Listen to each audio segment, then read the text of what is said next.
JP Bharat live, Bharat की बात JP के साथ। ग्यारकुंड प्रखंड उप प्रमुख विनोद दास को प्रमुख एवं बीडीओ पर कमीशन लेने का आरोप महंगा पड़ गया है। पिछले 3.5 साल से दिए गए कार्यालय से उनको हटाने का आदेश बीडीओ मधु कुमारी द्वारा जारी कर दिया गया है, जिसे लेकर बुधवार को पंचायत समिति सदस्य एवं भाजपाइयों ने विरोध जताया है। इस संबंध में उप प्रमुख विनोद दास का कहना है कि जितने भी पंचायत समिति द्वारा कार्य किया जाता है, सभी कार्यों में प्रमुख एवं बीडीओ कमीशन मांगते हैं, जिसका विरोध करने का नतीजा है कि मुझे 3.5 साल से दिए गए कार्यालय से बाहर निकाला जा रहा है। इसके अलावा प्रमुख के खिलाफ हम लोगों ने अविश्वास प्रस्ताव लाए थे, मगर जानकारी के अभाव में हमने उपायुक्त को सौंप दिया, जबकि उसे एसडीओ को देना चाहिए था। इन 2 मुद्दों को लेकर यह कार्रवाई की गई है, जिसका हम लोग विरोध करते हैं।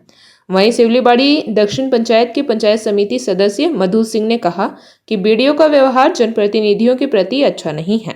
जनप्रतिनिधियों के साथ गलत तरीके से पेश आते हैं। प्रमुख का काम बाहरी लोगों द्वारा किया जाता है, जिसका हम लोग विरोध करते हैं। वहीं इस पूरे मामले पर बीडीओ ने कहा कि पंचायत समिति सदस्य आपस में 2 गुट हो गए हैं, जिसे लेकर यह समस्या उत्पन्न हुई है।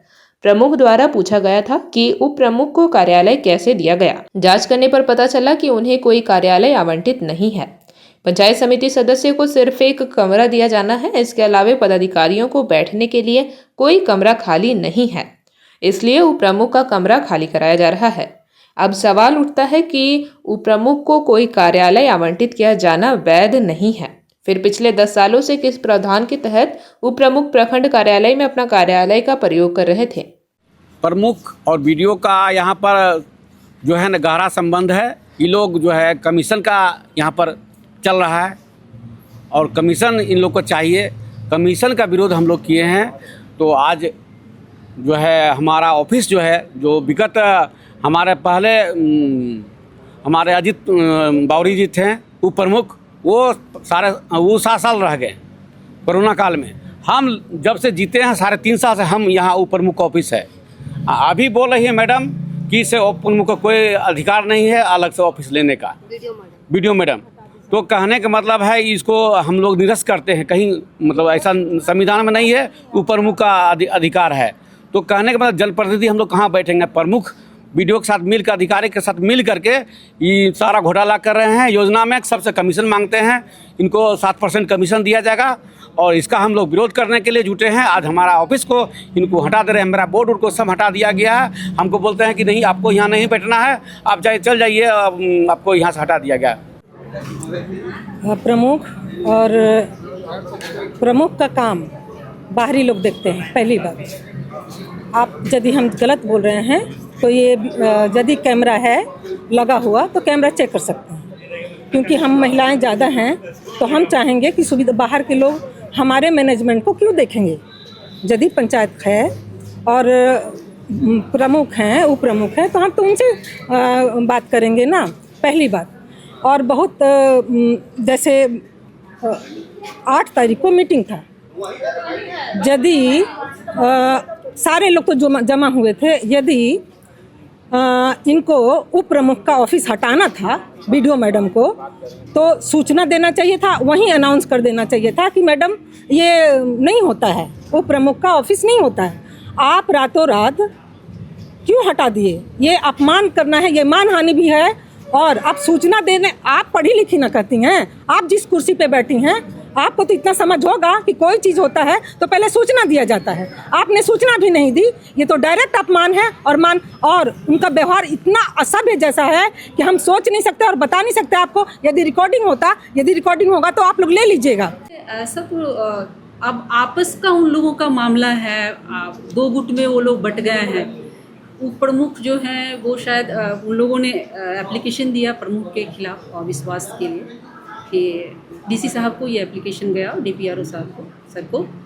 तो उन्होंने मुझे भेजा, उनको दिया गया कि जो प्रोसेस्ड है वो तरीका उनको बताया गया कि आप इस तरीके से आइए। उन लोग के आपस के मामला है, मेरा इसमें कोई ये नहीं है। तो फिर प्रमुख जो उस दिन बैठक हुई, उस दिन भी प्रमुख मैडम बोली कि भाई उप प्रमुख को कमरा कैसे आवंटित है। आवंटन उनको कभी नहीं किया गया है। मैं तो पूरा बराबर से पूरा फाइल छानबीन कराया, कभी भी। और मुझे लगता है जहाँ तक मेरी जानकारी है, उप प्रमुख को अलग से कमरा आवंटित करने का कोई प्रावधान सरकार के द्वारा हमें अभी तक कोई ऐसी चिट्ठी नहीं मिली है जिसमें हो। एक पंचायत समिति के पूरे सदस्य के लिए एक कमरा आवंटित किया जाता है जो ऑलरेडी आवंटित है, रूम नंबर 12 ग्राउंड में ही है, जो प्रमुख मैडम, हाँ प्रमुख मैडम। तो वो प्रमुख मैडम के लिए कमरा नहीं है, बल्कि वो पंचायत के सभी समिति के सभी सदस्यों के लिए वो कमरा है। तो अगर सभी लोग अलग अलग कमरा मांगेंगे तो कैसे होगा? आप गौर किए होंगे, अगर होंगे पंचायत समिति के बैठक में आप लोग रहते हैं, हमेशा ये मांग उठती रहती है कि यहाँ कोई पदाधिकारी नहीं बैठता है BDO के अलावा, CDPO के लिए, MO के लिए, सभी कुछ के लिए यहाँ के लोगों को निरसा जाना पड़ता है।